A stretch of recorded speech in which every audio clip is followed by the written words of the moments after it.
Now, talking about Rocky Raccoon prep, and I kind of want to compare this prep to Leadville prep as well. For Rocky Raccoon, I hired Zach Bitter as my coach to plan out all of my training. For Leadville 100, I kept volume actually fairly low for an ultra, and here's why. I was coming off of a 6-month triathlon prep, deep into prep with a lot of volume. And to be honest, I didn't plan on going right into an ultra prep after that 6-month triathlon prep. But I put my name in the lottery for Leadville 100 and I was selected. And I told my wife, Steph, I said, hey, if I'm selected for Leadville 100, I have to race. I can't turn down this opportunity.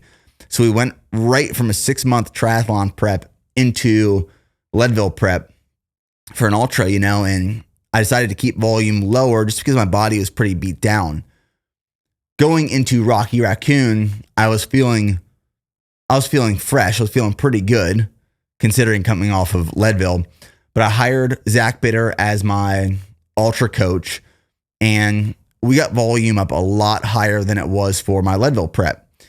If you follow me on Instagram or you followed some of the videos on YouTube, there were multiple weeks throughout the prep where I was doing 30-mile runs on Saturdays or Sundays and pretty comfortably.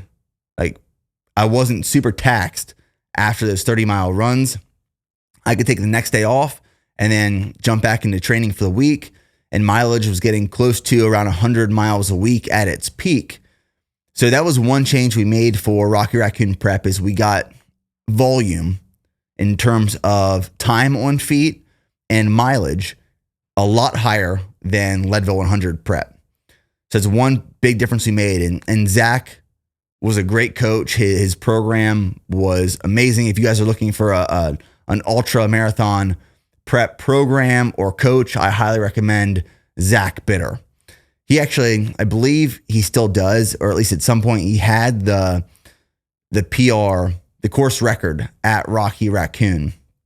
I believe it was like 12 hours or something. Could be off, but I know he held the record at some point. He might still hold that record. So Zach is just a super talented ultra marathon runner, especially at the 100-mile distance. Some other differences going into this prep, Rocky Raccoon. One, life is a lot crazier at this point. BPN, the business has grown a lot, and we're implementing a whole bunch of new systems and infrastructure. We've hired a lot of new employees, and we have some big initiatives and projects we're currently working on. So time for work has definitely increased dramatically, which didn't affect my training physically. I was still able to complete all my training runs in the mornings, in the evenings, and the weekends. However, mentally, I was more focused on business than the ultra. And I want to caveat to that. I don't say I wasn't focused on the ultra. I knew my training for the day. Zach sent it to me. I looked at my notes in the morning, knocked out what I had to do for that day. And that's like the last time I thought of the ultra during training. And then I went into work and worked. And, we're pregnant right now as well. We have a baby girl coming this July. So that's been a big focus of my life as well. But I want to say that, and I preface all of this to say that when I do something, I do it at 100% all in, full capacity. That's how I've done everything in my life, and I always will. That was the same thing for this ultra. But the only moment I was thinking of that ultra was during my training and while I was running, which was really nice because, based off of Zach's program, I could look at it. I knew what I had to do.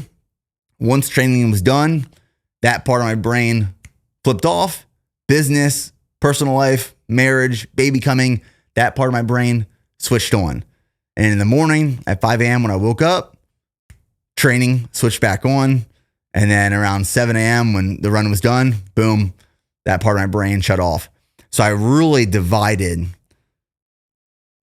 my time I prioritized my time, my responsibilities. And then when I was doing what I had to do for that specific allocated time for either my training or work or baby bear or my wife, I was focused on that, truly focused on that. And then, looking at Leadville, because that was my first ultra ever, it did consume my brain more than just while I was training. It did throughout the day and at night and when I was on dates with my wife and all the time. But what I realized, Leadville being my first ultra, I over prepared because I didn't know. I didn't know what I was getting myself into. So when I started packing things and preparing things, I had 2, 3, 4, 5 extra sets of everything. I had like 4 duffel bags that I packed. I had 3 Salomon vests just in case 2 broke on the course. I had literally extras of everything. I over prepared, I over prepped because I wanted to make sure I didn't run out of anything. What I realized during Leadville is I didn't touch 90% of that stuff. So when I packed for Rocky, I really just packed the bare minimum of what I needed. And that was a whole lot less.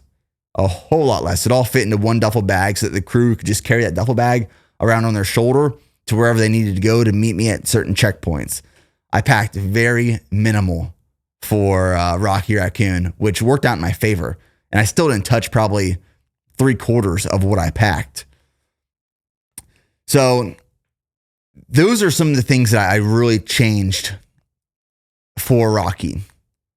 And just to kind of summarize, training volume in terms of time on feet and total mileage was a whole lot higher for Rocky as opposed to Leadville. So much more was going on in my life in terms of business and personal life, where it allowed me to train my mind to really block off my time. Like in the morning, training is where I'm focused on training. When training's done, that's when I'm focused on work. When work's done, that's when I'm focused on family. When I go to sleep, I wake up, same thing the next day. And I got really good at blocking off time and being mentally and physically focused where my feet were in that moment of time. And that was really powerful for me. And then just packing in terms of gear and nutrition and equipment, I packed a whole lot less because I realized I needed a whole lot less. I look back at when I was packing my bags for Leadville 100, and it's actually humorous how much I packed and how much I bought and how much I prepared for, which, you can never be too prepared. But it's just funny what you learn from just one race to the next. And you learn a lot. I will say that.